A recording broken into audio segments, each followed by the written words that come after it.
तो hi friend, कैसे हैं। तो फ्रेंड, आज का वीडियो कुछ खास होने वाली है आपके लिए। आजकल आपको शादी के 10 साल 15 साल जिनके शादी को हो गए हैं उत्तराखंड के अंदर, ये सिर्फ अभी ये वीडियो उत्तराखंड में के लिए बनाई जा रही है, लेकिन भविष्य में सारी जगह पूरे इंडिया में ये वीडियोज काम आएगी। क्योंकि आजकल उत्तराखंड में यूसीसी यूनिफॉर्म सिविल कोड लागू हो चुका है। तो हालांकि इसमें कि इस कानून में नियम तो बहुत हैं। ये कानून का जो मुख्य उद्देश्य है वो है पूरे भारत के सभी नागरिकों को समान न्याय, समान नागरिकता संहिता बनाना, सबको सेम रखना, चाहे वो किसी भी धर्म का हो, किसी भी समुदाय का हो। तो इस कानून का मुख्य उद्देश्य है ये समानता, न्याय को बढ़ावा देना, धार्मिक एवं सामाजिक भेदभाव को समाप्त करना, नागरिकों के अधिकार एवं कर्तव्यों का सम्मान करना। इसका यूसीसी के निम्नलिखित विषयों पर कानून बनाए जा रहे हैं अभी, जैसे विवाह, तलाक, उत्तराधिकारी, गोद लेना, संपत्ति का अधिकार। तो दोस्तों, अभी हमारे देश में विवाह, तलाक, संपत्ति, उत्तराधिकारी के कुछ भिन्न भिन्न कानून हैं। उसका ज़्यादा जिक्र तो हम इसमें नहीं करेंगे, क्योंकि अगर कुछ चीज़ें ऐसे कही जाएंगी तो फिर एक धर्म विशेष पर वीडियो बन जाएगी।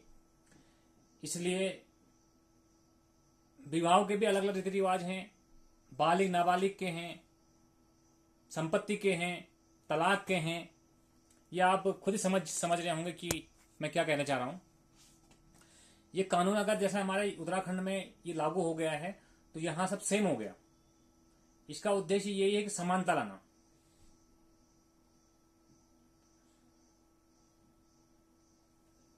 उत्तराखंड में तो लागू हो चुका है, इंडिया का नंबर 1 राज्य बना है जहां यूसीसी लागू हो गया है, यूनिफॉर्म सिविल कोड। तो आजकल देखने को मिल रहा है यूनिफॉर्म सिविल कोड जब से लागू हुआ है, सबसे ज्यादा विवाह पंजीकरण हो रहे हैं। क्योंकि 2010 के बाद, मार्च 2010 के बाद जिनका भी शादी विवाह हो रखा है, उनको विवाह पंजीकरण करना बहुत जरूरी है। तो इसलिए सीएससी सेंटरों में बड़े बड़े लाइन लग रहे हैं, अधिकारियों को लोग चक्कर काट रहे हैं।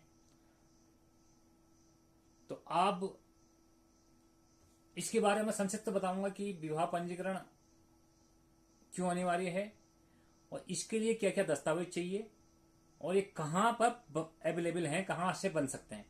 ये आपके लिए वीडियो बहुत इंपॉर्टेंट होना है, इसलिए वीडियो बने रहें, वीडियो को बिल्कुल भी स्किप ना करें। तो ज़्यादा टाइम न लेते हुए आपको शुरू करते हैं। विवाह पंजीकरण का जो मेन उद्देश्य भी है, इसका जो विवाह पंजीकरण है, आजकल भतरे के जैसे मिल रहे थे कि जो भी बालिग बच्चे थे वो लिव इन रिलेशन में रह रहे थे। बाद में कल कोई दिक्कत आती, कल को इन लोगों में कोई दिक्कत आई थी, कितने कोर्ट केस या कितने जगह, मतलब ये है कि कितने को हानि भी हुई है। उस समय तो बच्चे समझ नहीं पाते हैं कि बाद में इसका परिणाम काफी दुष्परिणाम देखने को मिला है। तो इसलिए भी ये जरूरी है। अगर एक बार विवाह पंजीकरण हो गया तो आप बिना कोर्ट के अनुमति के बिना आप तलाक भी नहीं दे पाएंगे। तो इसलिए बहुत जरूरी है। तो विवाह पंजीकरण का जो अब नया सिस्टम है, पहले सब रजिस्ट्रार को अथॉरिटी होती थी, अब जो है संबंधित ग्राम पंचायत विकास अधिकारी को इसकी सब रजिस्ट्रार बनाया है यूसीसी के लिए। तो आप जन्म प्रमाण पत्र, मृत्यु प्रमाण पत्र या फिर मैरिज सर्टिफिकेट आप सिर्फ एक ही जगह से बनवा पाएंगे, वो अपने संबंधित ग्राम पंचायत विकास अधिकारी से। और ग्राम पंचायत विकास अधिकारी आपका इसको जारी करेगा, लेकिन वो ऑफलाइन नहीं, कोई फाइल नहीं, ऑनलाइन। इसका प्रोसीजर ऑनलाइन है। तो इसमें आपको क्या क्या दस्तावेज चाहिए वो आपको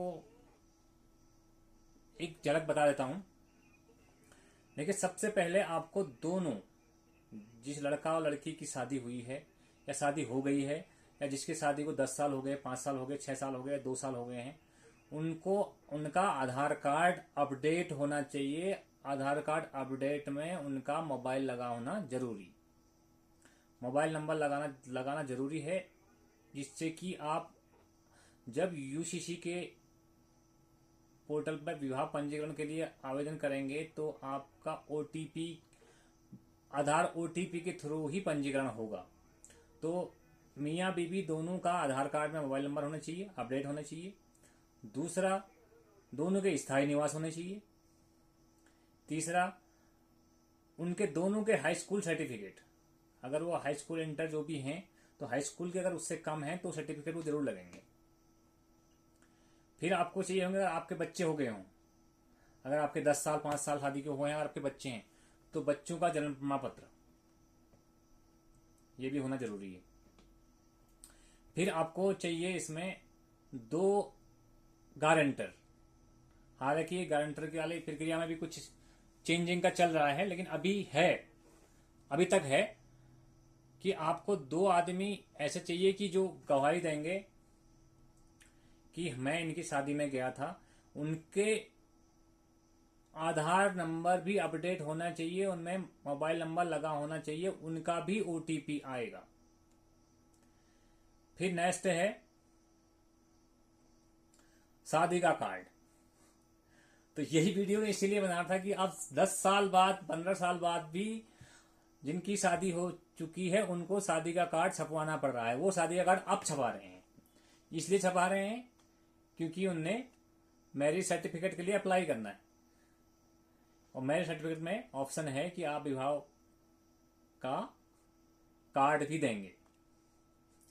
और उसके बाद आपको एक फोटोज अपनी मियाँ बीबी की और चाहिए होगी। इतने दस्तावेजों के साथ आप अपने निकटवर्ती सीएससी सेंटर पर जाएंगे, और सीएससी सेंटर पर जाएंगे तो वो आपका अप्लाई कर देगा। इसका जो भी 200-250 रुपये फीस होगी वो आप, जो गवर्नमेंट फीस है वो आपको पे करनी होगी, प्लस जो सीएससी वाले का 30 रुपये या 50 रुपये का जो गवर्नमेंट ने निर्धारित किया होगा शुल्क, वो आपको देना होगा। तब जाके आपका विवाह पंजीकरण के लिए अप्लाई होगा। और अगर आपको तुरंत 24 घंटे के अंदर चाहिए तो गवर्नमेंट ने एक सुविधा और कर रखी है। आप जो है 2500 रुपये का एक भी आप का शुल्क आप जमा करेंगे तो आपको 24 घंटे के अंदर अप्रूव हो जाएगा। तो दोस्तों, ये बहुत जरूरी है। अगर जिसने नहीं बनाया है, वो जिसकी शादी 2010 मार्च के बाद हुई है, उनके लिए विवाह पंजीकरण बहुत जरूरी है। चाहे वो गवर्नमेंट एम्प्लॉय हो या प्राइवेट कोई काम कर रहा हो या काश्तकार हो, सबके लिए अनिवार्य है। जिसने भी मैरिज सर्टिफिकेट विवाह पंजीकरण नहीं कराया है वो तत्काल करा लें। और इतने दस्तावेज हैं, इनको आप अपने साथ ले जाएं तो आपका विवाह पंजीकरण के लिए अप्लाई हो जाएगा। उसके बाद वो जैसे आप उसको अप्लाई करेंगे, आपके संबंधित ग्राम पंचायत अधिकारी के पास पहुंच जाएंगे, वो अपना उसको अप्रूव करके भेज देंगे। आपके ये हर जगह, अब ये आपके हर जगह लगेगा। जैसे कोई भी आप काम करेंगे आने वाले टाइम में तो आपका विवाह पंजीकरण मैरिज सर्टिफिकेट जरूर लगेगा। इसलिए आप जितना भी जल्दी हो सके विवाह पंजीकरण मैरिज सर्टिफिकेट बनवा लीजिए।